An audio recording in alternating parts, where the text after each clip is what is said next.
Welcome to this professional series webcast. Today's cast is going to be recorded. If you want to receive a copy, please email Brenda at haynesb@msu.edu. She's the contact person to get all the copies for all the professional series that we do every single or every other Thursday, the second and fourth Thursday of each month. Today's topic is going to be presented to you by Leslie Donaldson. Leslie is an MSU alumna. She's the director of Interlochen College of Creative Arts and is a Michigan-based artist, educator, and consultant specializing in capacity building, strategic planning, cultural event planning, communications, community outreach, government relations, fund development, grant writing, and financial management for the arts. With that, I will hand it over to you, Leslie. Thanks for being here with Thank you us today. so. Oh, thank you so much. It's a pleasure to be here with everybody today. And as I go through my presentation today, I encourage anybody that has any questions. I'll have my contact information at the end, and I would be happy to answer questions after you view this webinar. So thanks again for being here today. So the topic today, the entrepreneurial artist, and how we might balance the commercial and expressive interests for the creative person. Dave already mentioned a little bit about my background, but I'm a proud alum and happy to help support those creatives out there that may be listening. And Dave mentioned also that I'm currently the director of the Interlochen College Creative Arts, and I've also done a lot of work helping support emerging artists, as well as I've done a lot in terms of building festivals and running events, and most recently was the executive director of the Arts Council of Greater Lansing, where I worked on the development and implementing a regional cultural economic development plan, and that really was in an effort to support the growth of creative businesses in our region and help grow the creative community. So I have a little bit of a wide variety of experience, and I hope is helpful today as you take a look at this webcast. So first of all, some of the themes that we'll get into today is we'll talk a little bit about what is a creative entrepreneur. We'll also talk a bit about how to conduct a creative self-assessment and a career plan and why these are important for you. We'll also talk a bit about building your creative brand and why that's important. I'll share with you some tools to support your creative practice, and we'll talk a bit about how to achieve work-life balance. So, but before we get into all of that, I want to pose this question of you and kind of ask you your definition of what is an artist or what is a creative or a creative individual. And these definitions really here are, dictionary-based definitions, but I pose them here for you. So an artist is a person who creates works that are primarily subject to an aesthetic criteria. And a creative is a person who has the ability to make or think of new things by which ideas, stories, etc. are created. So really what is the difference between these two? Have you heard of the term creative before versus an artist?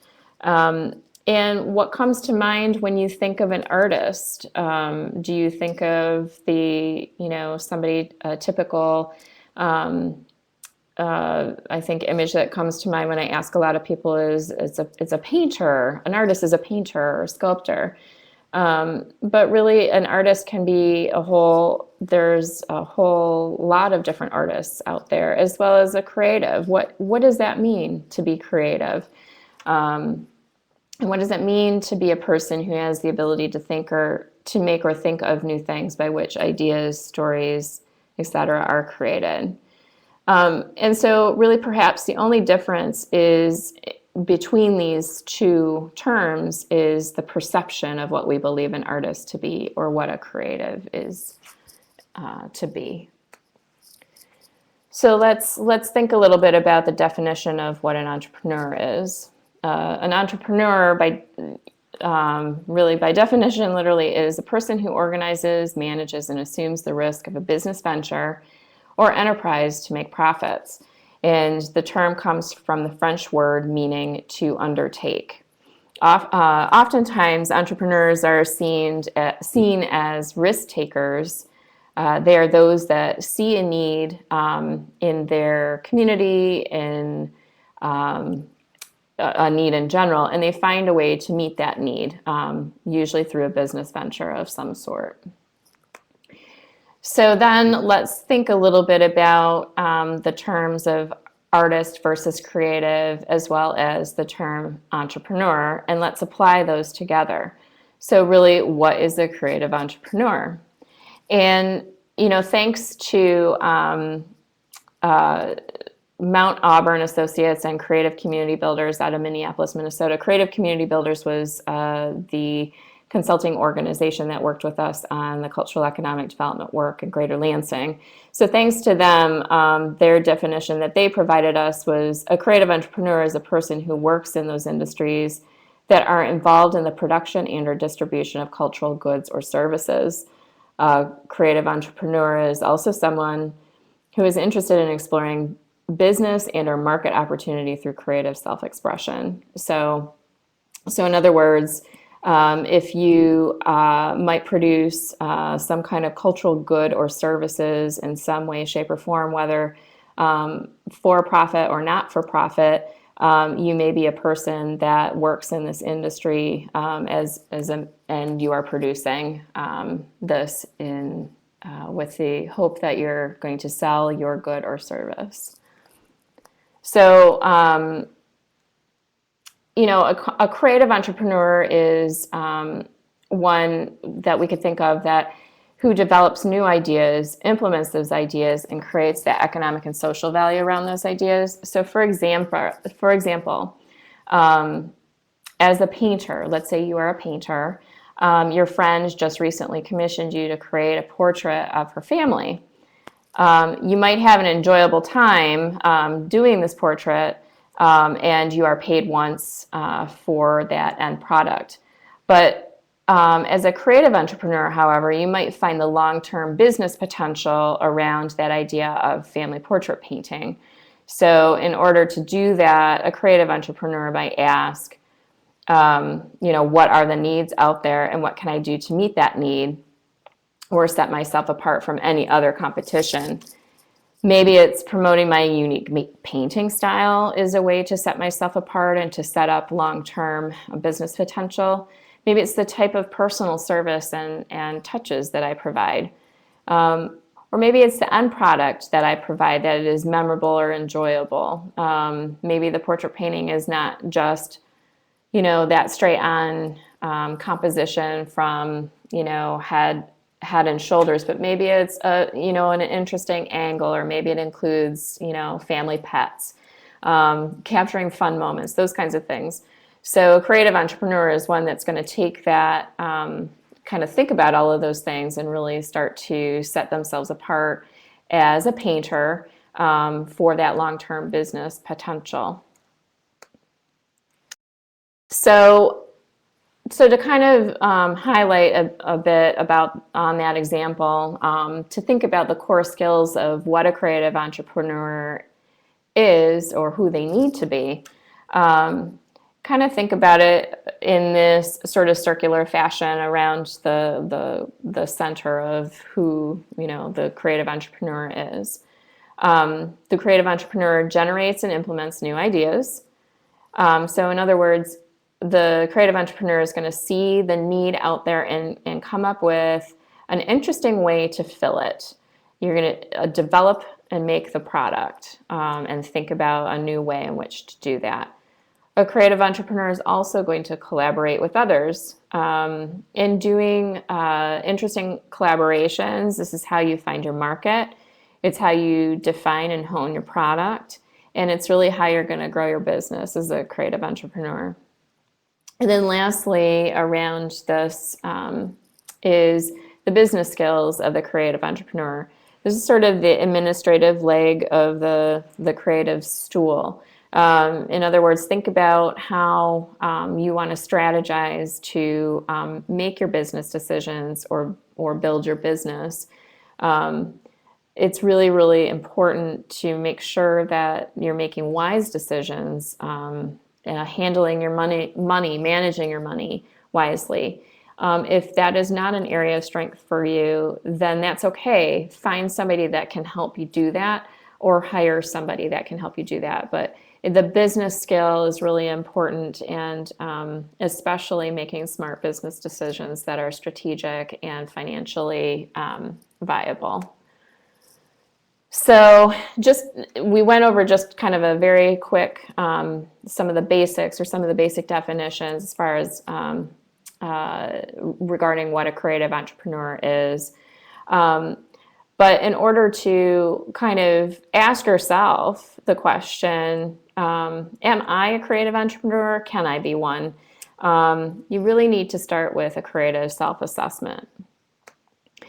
Perhaps you're not sure where to start. So what I would suggest is to start by building an inventory for yourself.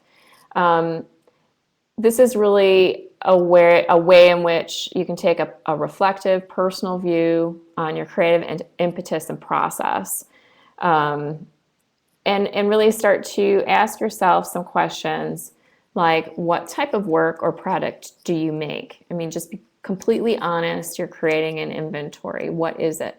Is your work currently marketable?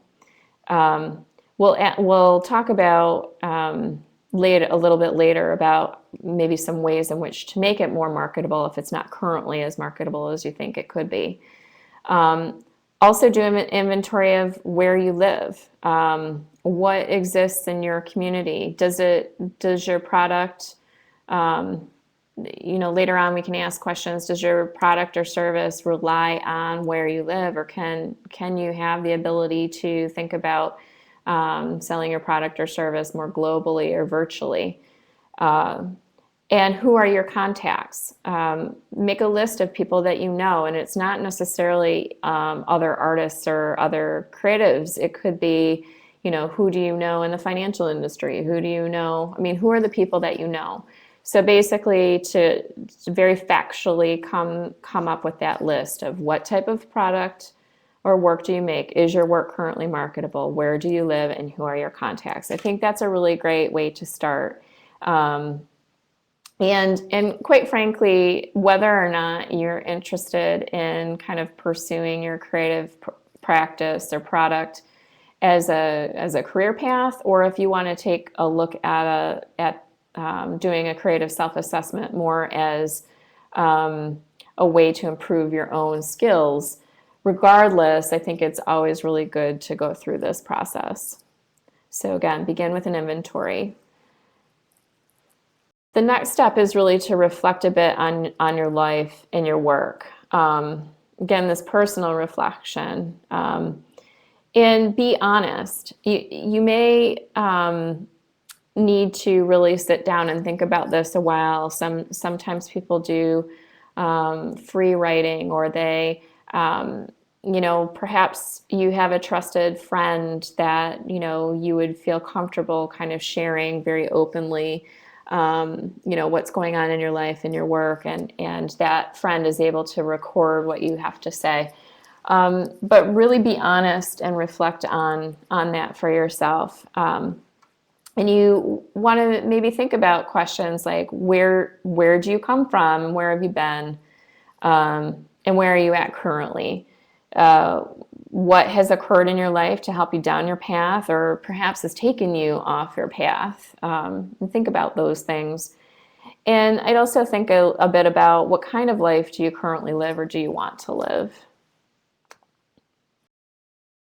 So now is the time to really dig into a bit the purpose behind your creative endeavors. Why do you make your work? What makes you tick? How does your work tie in with your vision of where you are and where you want to go in your life? Could be as simple as, I couldn't imagine my life without making XYZ. Couldn't imagine my life without playing the guitar. And I couldn't imagine this because.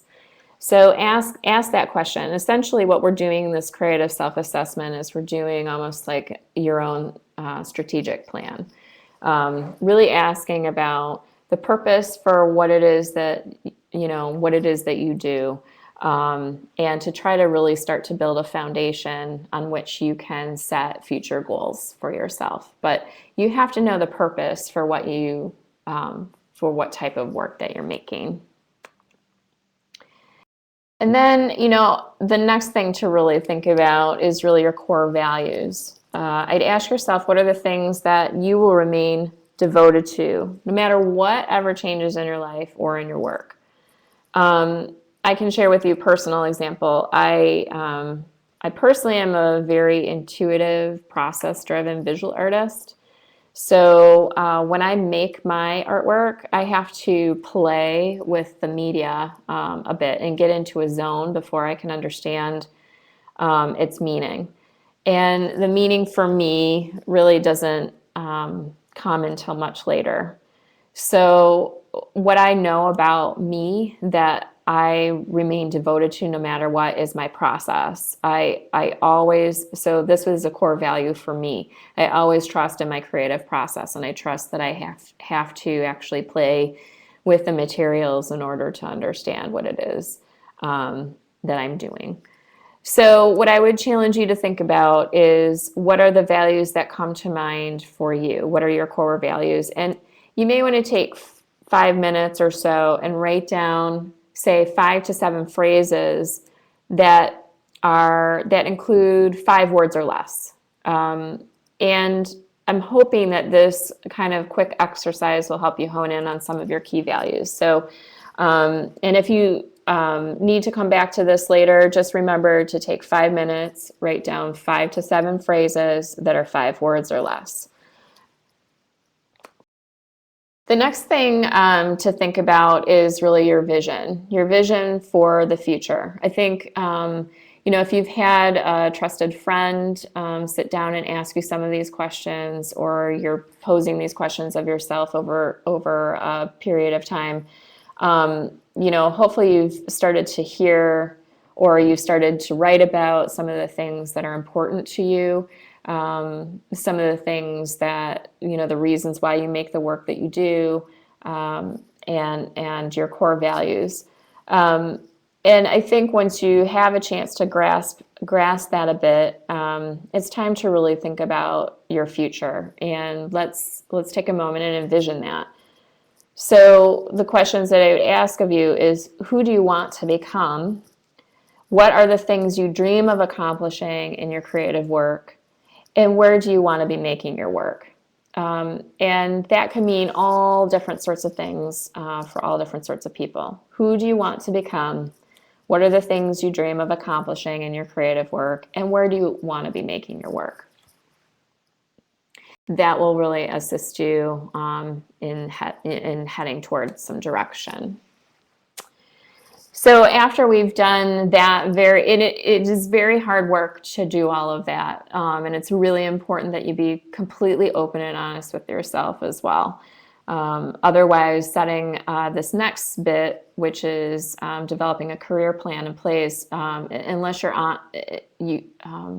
have to be really honest with all of those other things before you can kind of go this next stage. So developing a career plan, obviously this is the career portion of setting your purpose and your core values and your vision in motion. So first of all, I think what's good is to think about how we might describe your career. So a good thing to ask yourself is, if you are caught in an elevator with somebody, what speech or what brief description would you give that individual if they asked you, well, what do you do? And an elevator speech is a great thing to think about, because if you think about, you're getting in an elevator with somebody and you may only have the opportunity to explain to them in 2 floors or 5 floors or 10 floors. what your career is all about, that helps you kind of hone in a bit on being succinct and clear. So I would challenge you to think about that, describing your career in a very elevator speech kind of way. And if you have difficulty doing that now, hopefully getting through the plan, this portion of the plan, as well as reflecting on the personal side of things, will help you hone in that. So as we kind of describe your career, you may want to think about a series of questions, which I found from a book called Starting Your Career as an Artist by Angie Wojak and Stacy Miller. These questions that I have posted on the screen now are taken from that book, and actually, interestingly, they adapted the questions based on a series of questions that were given to executives at Vanity Fair, especially those that were highly accomplished creative professionals, and to kind of ask those questions of yourself in terms of describing your career. Again, I would suggest that a friend or family member conduct this interview, asking you the questions, and then you can verbally record your responses somehow and really be honest. So again, explain your most recent work and what you might be thinking about currently. Think a bit about who do you admire in your field. So if you're a musician, who is it that you really admire? Who do you feel is most overrated in your field and why? What quality do you admire in others? And this can be in your field or just in general. I think defining some of that is helpful.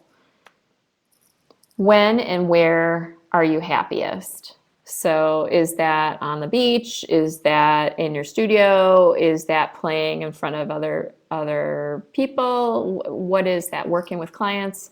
When, and where are you the happiest? Where do you see yourself in 5 years? So this gets to that visioning question a bit that we were thinking of under the personal reflection section. Where do you see yourself in 5 years? I think that's a good thing to articulate. How would you currently describe your career? It can be straightforward or colorful, however you want to describe that. And then what has been your greatest achievement in your career? So after you've kind of gone through all of that, and also you've gone through your personal reflection and your creative self-assessment, you might be feeling that everything is all over the place, and it's difficult to sort of sort through all of that information that you've collected, all of your thoughts, your inventory, all of those things. So how do you take all of this information and begin to develop a plan for yourself? So first of all, we need to set some goals. You need to set some goals for yourself. And one way to do that is to begin by setting goals that are based on what has been revealed during your self-assessment and your career planning questions. I think what you'll find is that there'll be some running themes in some of your responses. You might find that, I'm really having trouble gaining visibility, and that gaining visibility with your work. So you might have found that through your self-assessment and through your career questions. So that is a particular theme that I think is important to set aside as an overall, something I need to think about how my visibility is for my work. So that goes to marketing, it goes to communications, it goes to, that that sort of thing. So that might be an area which you might set a very broad goal. And you might ask some additional questions. Again, what is the purpose for making your work? And what's the purpose for making a business out of it? What are your core values that you will personally and professionally stick by? What are your career goals? And how do your career goals play a role in your larger vision for your work and your career? And what is your vision for your work and your career? So, and this really plays towards outlining a hierarchy for yourself. So as you've started to understand a bit about common themes, outlining this hierarchy, I hope, will be helpful. So going back to, as I mentioned before, your creative purpose. Why is it that you do the work that you do? Your core values, and how do your career goals play a role in your larger vision for your work? And then your vision. So really start to outline a hierarchy that begins to make sense with your creative purpose at the core and your vision, your long-range vision, kind of setting direction for you.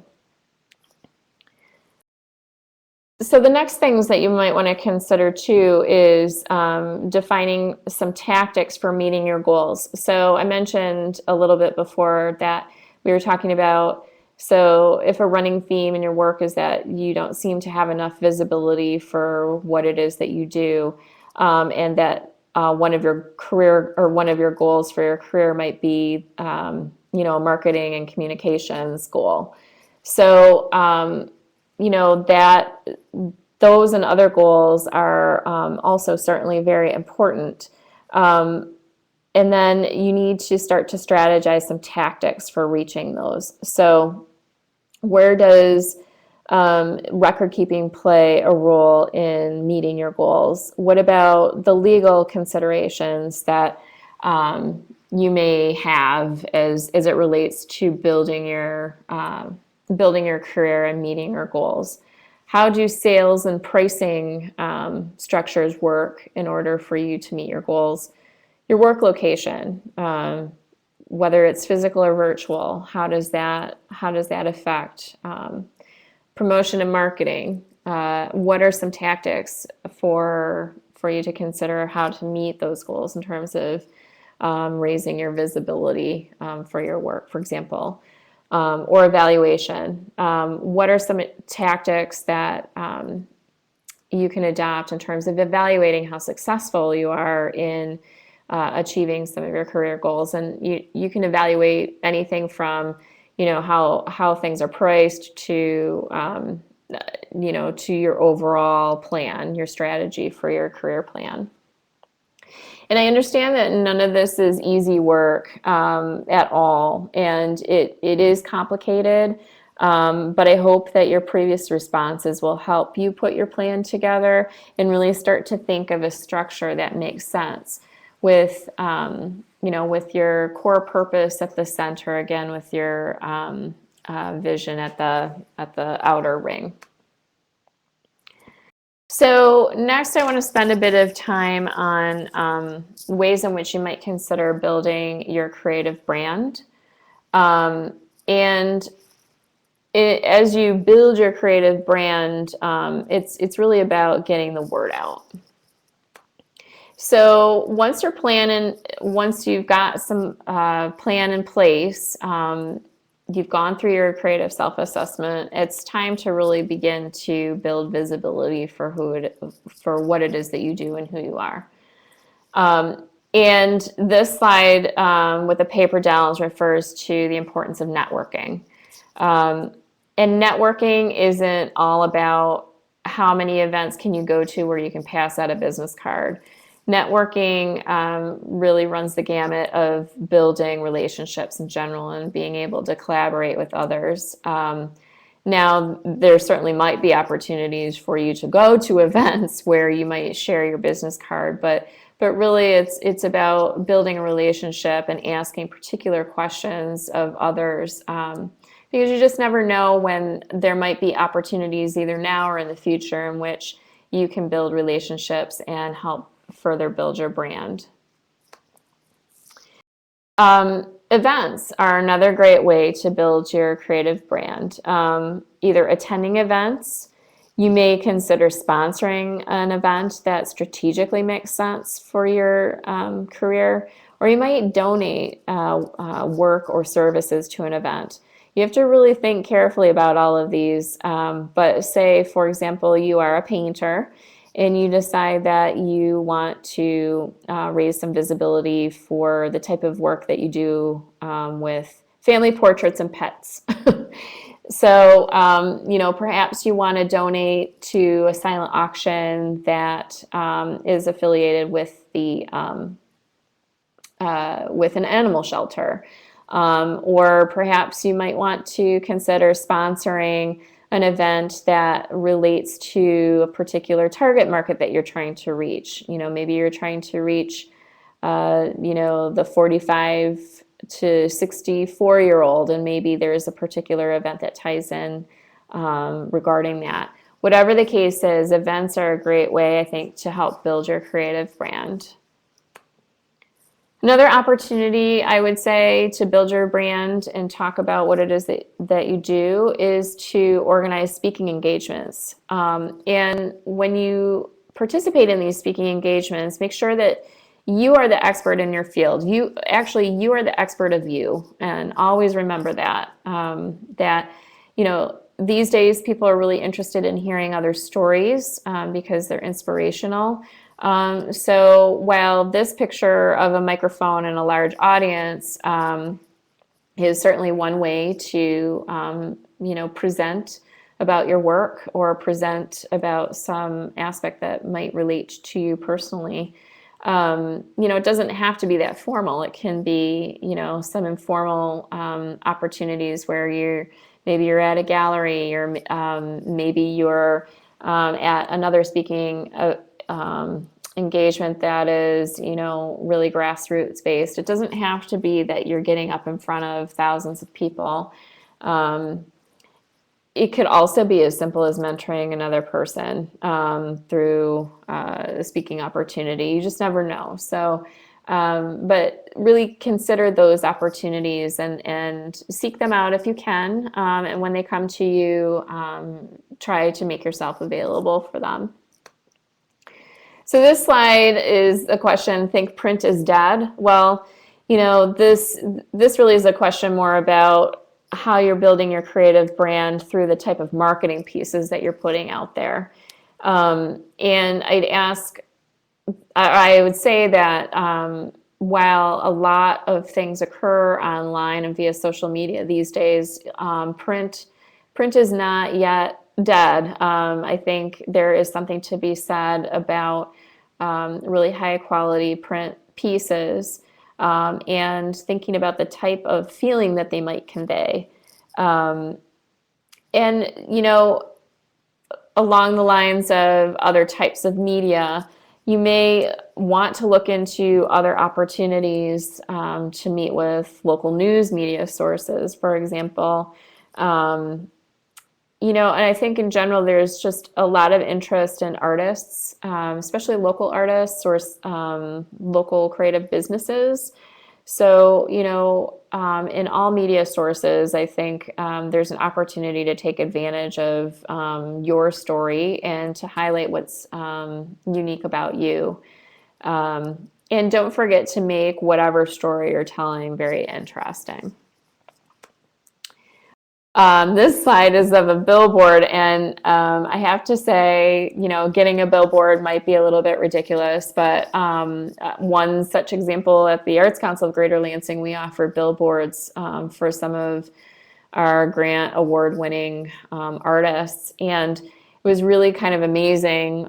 We were able to afford an opportunity by working in partnership with the Billboard company, but it increased the visibility for the artists tremendously. And, so don't rule out that, you can't do a billboard if that's something that makes sense for you to build your creative brand.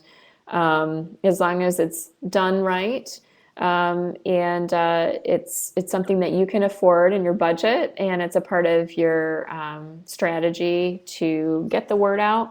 I'd look at every possible opportunity to do so, and why not take a look at a billboard. So on the social media side of things, obviously, it's so important to have a social media presence. If you're not on Facebook, you better be Twitter, LinkedIn, YouTube. If you have the opportunity to develop your own blog, that would be great, and have your blog link to a number of these different social media sites. There's Instagram, there's a million others, Foursquare, and so forth. I really encourage you to take a look at the social media component for your creative practice. And quite honestly, we could just have a separate session all about the social media side of building your creative business. But I think for our purposes today, at the very least, to take a look at, strategically what makes sense for you. So if you are a musician, and you have the opportunity to have some short videos about some live performances that you can put onto YouTube and link to Facebook and write about in a blog. Or perhaps as a musician, you want to do a brief demonstration on how you play your instrument or a particular style that you have. Make sure your video is short, and make sure that you're able to get it out there on YouTube. YouTube is one of the best, highest used social media sites, but there's a billion others out there. So no matter what you do with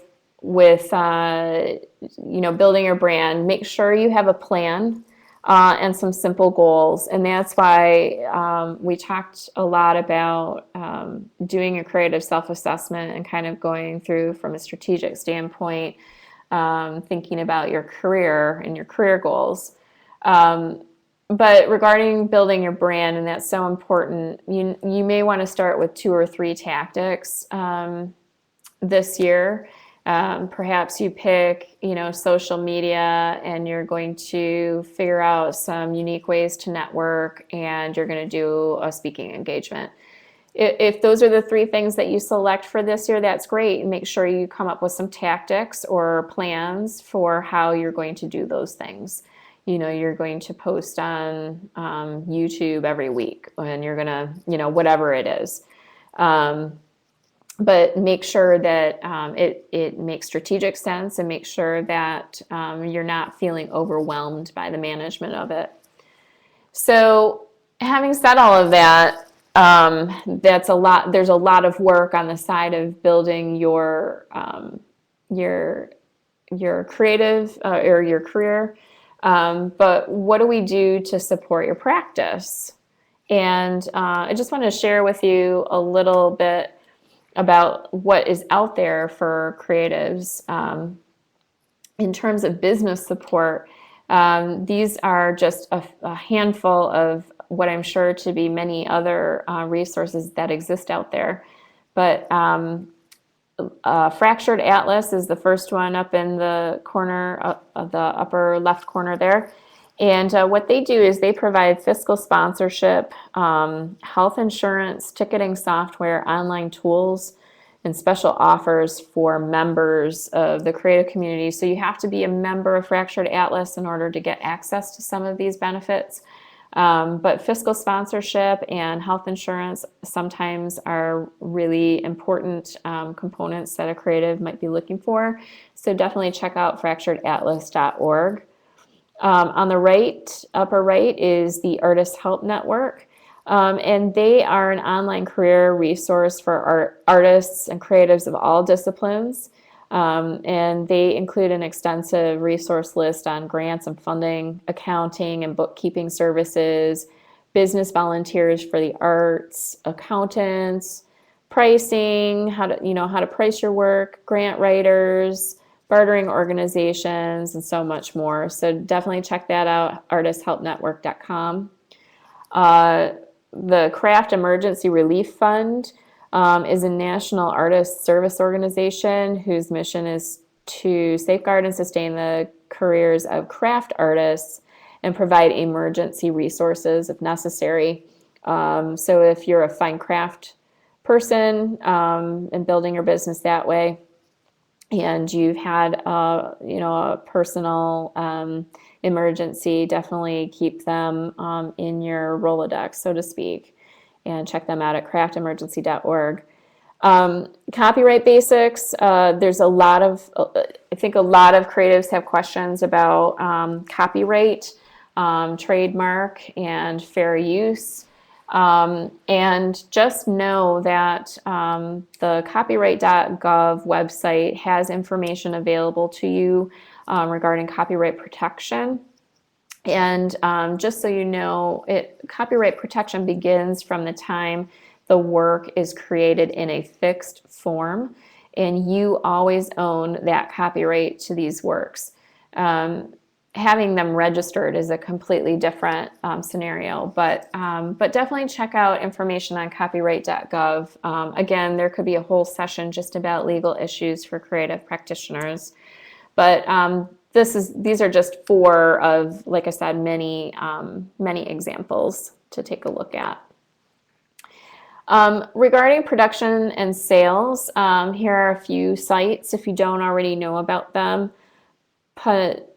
Ponoko, I can never say that one. What's cool about that site is you can make your own products on the site by uploading your own product designs and selecting materials. So say you want to create, you have a design to create a holiday ornament. You can actually upload your design into their system, and you can select the type of wood that you want it either cut into or burnished out of.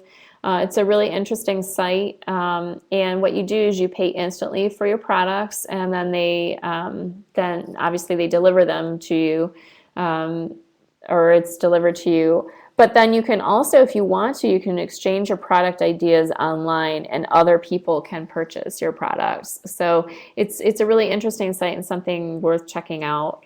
Spoonflower is a great site if you're looking to design prints or design, let's say you have a design and you want to print it onto fabric or wallpaper or decals for that matter. Spoonflower is a great site to take a look at for how you can do that, and it can even help you create repeating patterns and things like that. So check that out at spoonflower.com. And I should mention that I am not endorsed by any of these sites in any way. These are just sites that I have come across as an artist and a creative professional that I've passed along to other people. So again, I'm not endorsing these sites in any way. I just want you to know that there are some really interesting resources out there. Regarding sales, everybody is probably very familiar with Etsy. Etsy is a great place to set up your own shop and to begin selling your products. It has a lot of visibility, but it also has a lot of competition on it. But if it's right for you, definitely check it out and look into setting up your own store. Big Cartel is a great site that allows really any creatives, crafters, bands, clothing designers, other artists to kind of create their own customizable store to sell their stuff online. So it's a little bit different than Etsy, but definitely something worth checking out. Also, another way in which to take a look at building funds for yourself, for your ideas or for your products is really through crowdfunding. Peer backers funds ideas. It's a really interesting site. I know probably a lot of people watching or listening today are very familiar with Kickstarter, but peer backers it's very similar, but just a little bit different. So if you have an idea that you want to put out there, you can seek other supporters out there across the world, for that matter, that would support your idea. Indiegogo is another outlet to create a campaign and raise funds worldwide, just as Kickstarter is. Kickstarter is often more project-based, but just Indiegogo is just another avenue in which to try. So I'd certainly encourage you to take a look at those. And one that isn't on the list here is the Foundation Center. Now, that's not a crowdfunding site, but it is a source of, it's kind of a one-stop source where, there's a lot of philanthropy, a lot of different foundations, and a lot of different resources worldwide are listed there. The Foundation Center also has data, and they have the capability to kind of help connect people and help support ideas and launching of resources. So check it out at foundationcenter.org. So I've mentioned all of this, and now comes time to really thinking a bit about achieving a work-life balance for yourself. After going through all of this, you may be feeling like, I'm just not hitting my mark. And what do I do after I don't feel inspired? So some ways or places in which you might consider finding inspiration are through things called residencies. These are essentially retreats that artists or creatives have the opportunity to go to and have a respite from the rest of the world to focus on your work. Lifelong learning opportunities are also available out there through many, many different programs, colleges, MSUs, evening college. There's just a lot of different, through this webinar today, lifelong learning is a great way to find inspiration and to think about ways in which you can move forward with your work. Mentorship. There are opportunities out there to work with a potential mentor that you find new ways to talk about your work, somebody to bounce ideas off of, somebody that can listen to what you might be thinking of and provide you with some guidance or direction in which to take that next step. There is an organization that exists nationally called SCORE. It stands for Service Corps of Retired Executives. And SCORE is supported by the Small Business Administration. It's a nonprofit organization, and it's dedicated to helping small businesses, or in our case, creatives, get off the ground, grow, and achieve their goals. So, and their core purpose is to kind of partner up you with a retired executive in the field, or if you needed mentorship, of somebody that might be an accountant or an attorney, there might be some folks out there that can assist you with that. Another way that I find inspiration is by reading journals and publications and staying connected through those means, and whether that's in the traditional sort of publication printed form or whether that's online. You may also have opportunities to have dialogue with some of the writers of that content online. But I think that that's a really great way to find inspiration and to continue with your work. And hopefully this will help you lead to honing in on your goals. But one thing that, you might be feeling at this point is you might be feeling stressed out and perhaps just generally overwhelmed. I came across a good online article recently that kind of lists some top ways to help you find some balance in your life and really kind of achieve your goals. I don't think I have a slide on it, so I'm just going to read them to you. Again, this article was through a website called realignyourbusiness.com. And these included to find balance. 1, prioritize. So I hope that the self-assessment and career planning helped clarify for you your goals and what your priorities are. But I would say that prioritizing for yourself your goals and your priorities will help you tremendously in your planning and where you want to go next. So make sure that you're prioritizing in order to find that. Number two is really to focus. Don't get distracted by the things that are not important to you or that pull you off of your goals, off your career plan. Make sure you focus in, and it's okay to say no. If you have to say no, it's okay, and people understand. So focus in so that you can achieve your goals. Thirdly, manage your time, and this has a bit to do with planning. So what's important is to really think about how you schedule your day. When do you block off time on your calendar to make your work?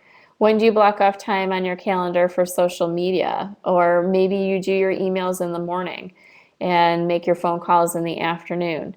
However you need to plan it for yourself, make sure that you schedule it and manage your time appropriately. Because I think it's really easy to get to feel bogged down by all the emails that come in, for example. So, perhaps it might be good to set aside an hour each morning to answer all your email, and then the next time that you'll go to your email is in the evening.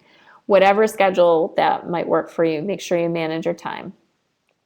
Also, make sure that you live according to your values, and learn to say no and not feel guilty. I mentioned that a minute ago.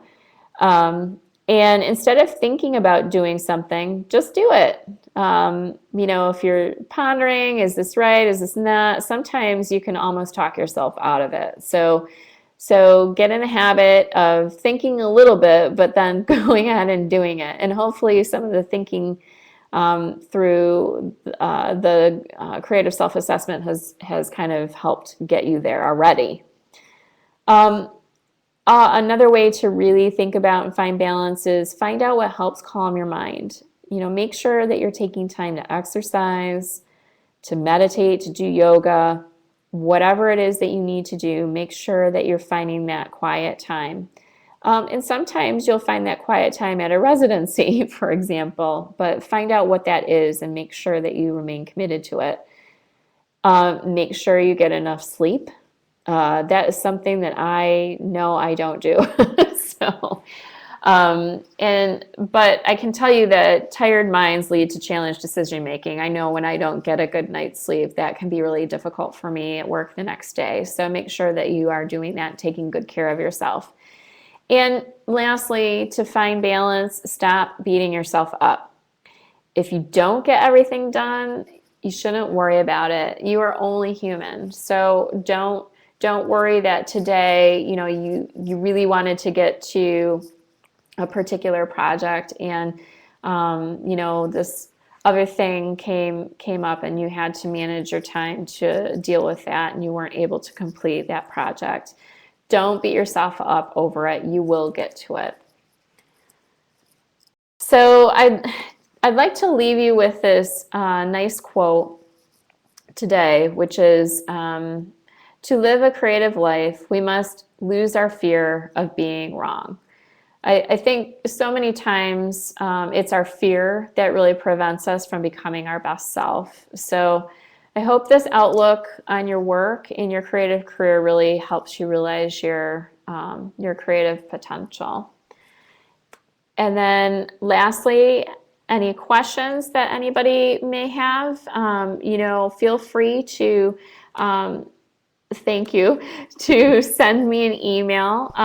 Again, I'm at the Interlochen College of Creative Arts. My email address there is leslie.donaldson@interlochen.org. Or please feel free to email me any of your questions to my personal email account, leslieadonaldson@gmail.com. And also just a quick plug about Interlochen College of Creative Arts. If you're interested in lifelong learning or continuing education, we also have options here in the visual arts, in creative writing, and in music. And you can find out information about that at college.interlochen.org. And I thank you so much for joining me today. Thank you, Leslie. That was great information. Um, I think you said a lot of things that are very generalizable to a lot of people in a lot of different occupations, and I'm excited for people to hear this. So thank you so much. I do have a few questions Thank for you, you. if you don't mind. Absolutely. Sounds great. So, you mentioned artist residencies. Can you maybe give our listeners an idea about how they would find one of those? Sure. Yeah, that's a great question. A great website to take a look at that has many, it probably doesn't have all the artist residencies in the world, but it has a directory of all of them that are across the world, is something called the Alliance of Artist Communities. And their website is artistcommunities.org. And if you are, say, a musician and you are looking for an artist residency option in Spain, you can actually do a search through their directory and find opportunities that might be there for you. Residencies come in all shapes and forms. Sometimes you can find sometimes you apply to them and you might receive a scholarship or a fellowship to attend. Some residencies might just strictly cost something out of pocket. They're all different sorts, and you can definitely that website. You can check out more information, and also residencies too. Sometimes there are year-long residencies out there that will pay for everything as long as you are juried in. And there are other residencies that might be a week long. And so I think that there's a whole gamut of ranges to take a look at, depending on what fits in with your work schedule, your personal schedule. But definitely visit the Alliance of Artists Communities. And again, their website is Great. You mentioned a little bit communities.org. about kind of networking and collaboration and um, so it's a time-tested truth that often it's more about who you know than what you know, right? Do you have any ideas? Do you have any ideas about how to maybe go about approaching Yeah. networking and especially collaboration? Because when you're dealing with artists in particular, you might have copyright things going on. And so how do people that are maybe how does a writer work with an artist or someone that's interdisciplinary or something like that? Protecting both each other's work but kind of moving each other forward. Do you have any ideas about that?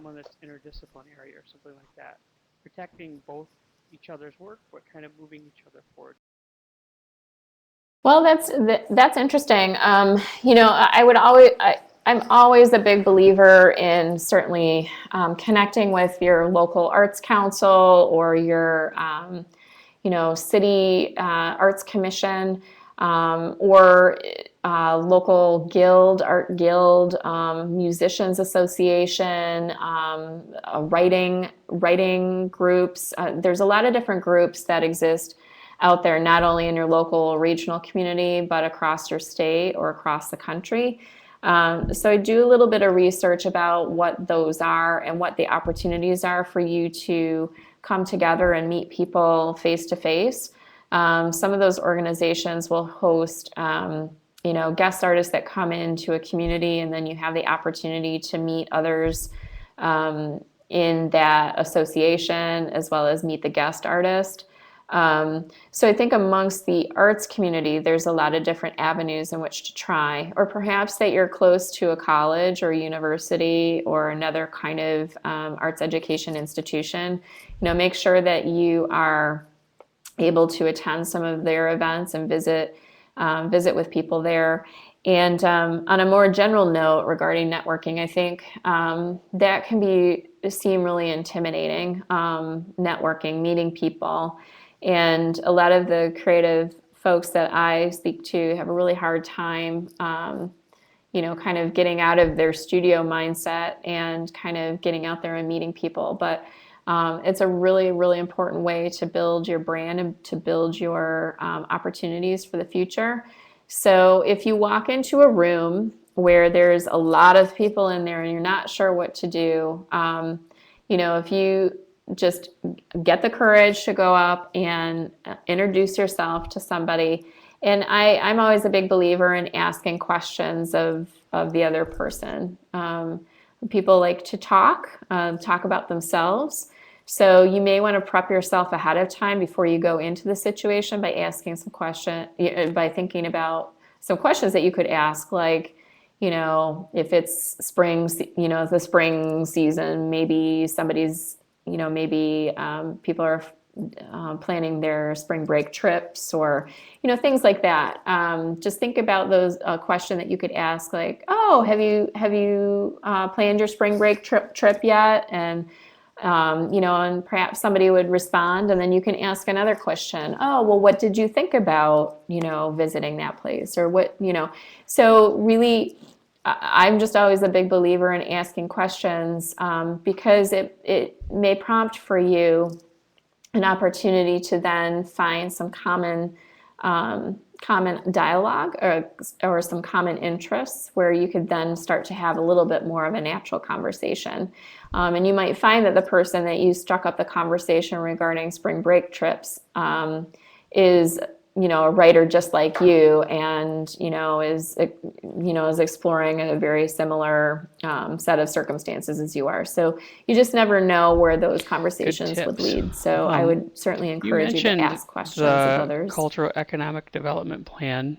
Can you give us kind of a little bit of an idea what happened with that, and what it's all about, and how that might benefit artists around town?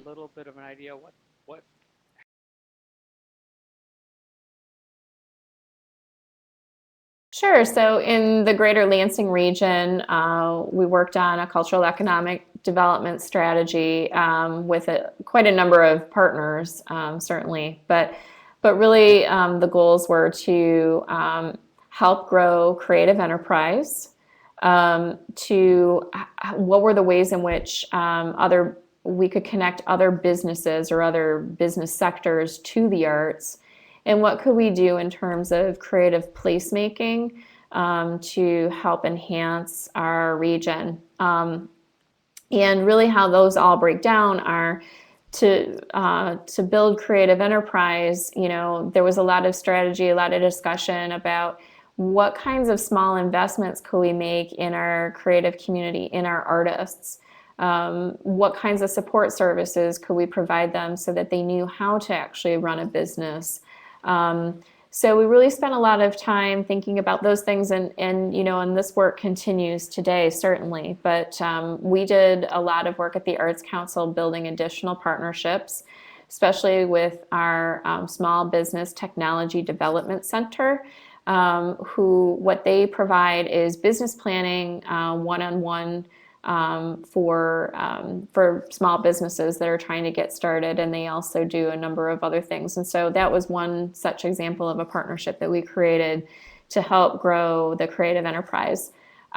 We did a lot in terms of trying to build relationships with the financial sector, the insurance industry, and other industries in the community, so that the arts were perceived as an opportunity and a value, so that also those businesses had the ability to attract talent as well to their businesses. They recruited for employees. We wanted to make sure that their employees knew that there were great festivals to go to and things like that. So we did a lot of work in that regard. And then placemaking, that term some of you may or may not have heard before, but that really talks about what can be done in sort of the physical environment, the built environment of your community, to make your community beautiful and livable and a place where people want to stay. So, what kinds of projects could be done in terms of public sculpture or public events that were art-based. So we did a lot of work in that regard, and that work continues today, which I'm happy to say that, and there has been a lot of great support from the Chamber of Commerce, the local business community, the city leadership. Michigan State University has been a great supporter. So it's really been a win-win I for think you everybody, and just I think it's really made the helped case for as to why an open artist doors should and be a open part of eyes their to arts council. possibilities. I think you just made the case for as to why an artist. Are there other ideas you have, maybe as business resources or Good. supports that I'm glad. people might be able to kind of move toward to help them with the business side of ideas things? you have maybe as business resources or supports that people might be able to kind of move toward to help them? Well, hopefully, like I mentioned most of them, but that come to the top of my head. But hopefully, your community has an arts council, an arts center, or other such related affinity groups that you could come together and meet others of like mind. Hopefully, your community or nearby your community, there's a small business and technology development center or other kinds of educational resource that exists for you that is either low cost or free. And also really take a look at SCORE as a nonprofit organization. Again, SCORE is the Service Corps of Retired Executives. So if you're looking for mentorship or a way to kind of tie into how you might, tie into finding a mentor, that's a great way to start. So, and I'm sure there's lots of other things that as I leave today, I'm forgetting to mention. So if anybody that's out there listening would like some additional support or has additional questions, Great. I'd Thank you, really Leslie. encourage you to reach I want to out thank to you so me much for being here with us and email me. providing this great resource. You gave a lot of great information, and I think that there's definitely anybody listening to this is going to take away some good stuff. So thank you so much for taking your time for us. Definitely anybody listening to this is going to take away some good stuff. Thank you for being here. For those of you Thank listening, you. Thanks. I It's just been want to great. remind you we do this every second and fourth Thursday on different topics. A good resource for you that might piggyback on what you just listened here. Leslie talked a bit about time management. We recently did a webinar called Small Press Professionalism, and that is a good resource for time management, large project management. It's generalizable to a lot of different occupations, I think, so you might want to check that one out. You can email Brenda at haynesb@msu.edu for that. And coming up in February, another thing that Leslie hit on was licensing and copyright. We'll be covering the basics of those things on February 12th at 12:30 Eastern Standard Time. So look forward to having you all back again, and thank you so much for joining us today. Go Green. So look forward to having you all back again, and thank you so much for joining us.